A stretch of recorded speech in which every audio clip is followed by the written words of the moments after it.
নগাঁৱৰ মিছত দুদিন পূৰ্বে বিজু চামাৰিয়া নামৰ লোকজনৰ ঘৰত সংঘটিত ৩ যুৱকৰ তাণ্ডৱৰ ঘটনাই লৈছে নতুন মূৰ।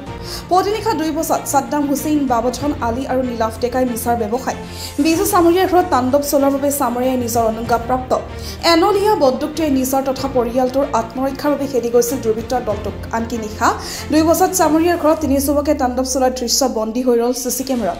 ডকাইতৰ উদ্দেশ্যে যুৱক ৩জন যোৱা বুলি আৰক্ষী থানাত এজাহাৰ দিয়াৰ বাবে নৱম অসম আৰক্ষী বাহিনী জোৱান ছাদ্দাম হুছেইন, CISFৰ জোৱান বাবুধন আলী আৰু উদণ্ড যুৱক নীলাভ ডেকাক আৰক্ষীয়ে গ্ৰেপ্তাৰ কৰি জেললৈ প্ৰেৰণ কৰে। বিজু চামাৰিয়াই বন্দুক লৈ ৩জনীয়া দলটোক খেদি ঘৰৰ চৌহদৰ পৰা বাহিৰলৈ যাওঁতে সন্দেহজনক ডকাইতৰ দলটোৰ এজনে ভিডিঅ' কৰি অসমীয়া আৰু অনা অসমীয়াৰ মাজত সংঘাত লগোৱাৰ ষড়যন্ত্ৰ কৰি ছ'চিয়েল মিডিয়াত বহুলভাৱে প্ৰচাৰ কৰে, যাৰ বাবেই চামাৰিয়া অৱশেষত বন্দুক লৈ ঘৰৰ চৌহদৰ পৰা বাহিৰলৈ যোৱাৰ অপৰাধতে কালি গ্ৰেপ্তাৰ হ'ল। দুৰ্ভাগ্যজনক কথাটো হ'ল নিশা ২ বজাত বেলেগৰ ঘৰত তাণ্ডৱ চলোৱা ঘটনাটোক তল পেলাই অনা অসমীয়া আৰু অসমীয়াৰ মাজত সংঘাতৰ বুলি প্ৰচাৰ চলোৱা দুই চক্ৰটোৰ বিৰুদ্ধেও ব্যৱস্থা গ্ৰহণৰ দাবী উঠিছে ৰাইজৰ মাজত। মোৰ নাম ৰঞ্জন শেখ। ৰাতি মানে প্ৰায় ১:৩০মান বজাত ঘৰৰ পৰা ফোন আহিছে।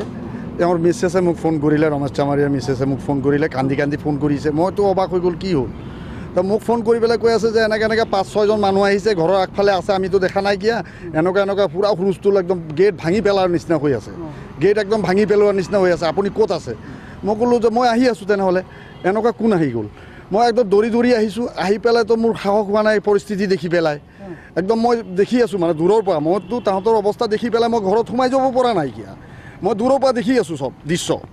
একদম মানে হুলস্থুল, লাট মাৰি আছে, দৰ্জা লাট মাৰি আছে, ধুমকে পূৰা আৰু বেয়া গালি দি আছে, আৰু দৰ্জা ভাঙি পেলোৱাৰ নিচিনা কৰি আছে। মই চব দৃশ্য দেখি আছোঁ। তাৰপিছতে কি কৰিলে যে ভিতৰৰ পৰা কান্দি আছে আৰু ভয়তো কৰিবই না। ঘৰত বাচ্চা আছে, মতা মানুহ 2জন আছে, মানে কি লক কৰা আছে না, কেনেকৈ ওলাই দিব? এনেকৈ যদি ঘৰৰ আগফালে এনেকুৱা 10-12টা মানুহ যদি 5-6টা মানুহ হাল্লাগোল্লা কৰে, কোনো নোলায় না। তেতিয়া কি কৰিছে, চবেই নাৰ্ভাছ হৈ আছে দেই সেইটো সময়ত। ময়ো নাৰ্ভাছ, মোৰ সাহস হোৱা নাই কিয়া সোমাই যাবলৈ মোৰ সাহস হোৱা নাই। মই দূৰৰ পৰা দেখি আছোঁ, চব দৃশ্য একদম কমপ্লিট দেখা গৈ আছে। তাৰপিছতে মই কি কৰিম কি নকৰিম এনেকুৱা হৈ আছে। তাৰপিছতে তেওঁলোকে হেৰি কৰি পেলাই পূৰা হুলস্থুল কৰি আছে, একদম মানে দৰ্জা ভাঙি পেলোৱাৰ নিচিনা কৰি আছে। তাৰপিছতে ভিতৰৰ পৰা শব্দ আহিছে যে মাইকী মানুহ শব্দ কৰিছে যে এইজন মাইকী মানুহ কেলাই ৰেপ কৰিম পাৰিলে কেলাই, আৰু ৰমেশ চামাৰিয়া আৰু বিজু চামাৰিয়াক উলিয়াই দিয়ে কেলাই, ইয়াত একদম মাৰি পেলাম, কাটি পেলাম ইয়াত। তাৰ পৰাই শব্দ দূৰৰ পৰা মই শুনি আছোঁ না, যে কোনে কৈছে মানে তাৰ পৰা শব্দ ওলাইছে।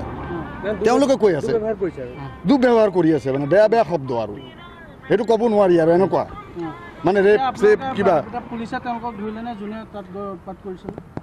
আমি যেতিয়া গ'লোঁ, আমি তেতিয়াতো আৰু তাত গৈ পেলাই দেখিলোঁ। তাৰপিছতে মই থানাত গ'লোঁ, থানাত গৈ অলৰেডি দেখিছোঁ তেওঁলোকে আহি পাই গ'ল। তেওঁলোকে থানাত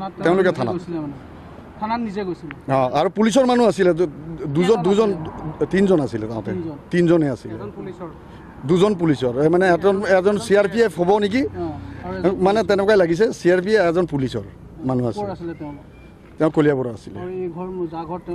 মিছা ৰমেশ চামাৰিয়া আৰু বিজু চামাৰিয়াৰ ঘৰত।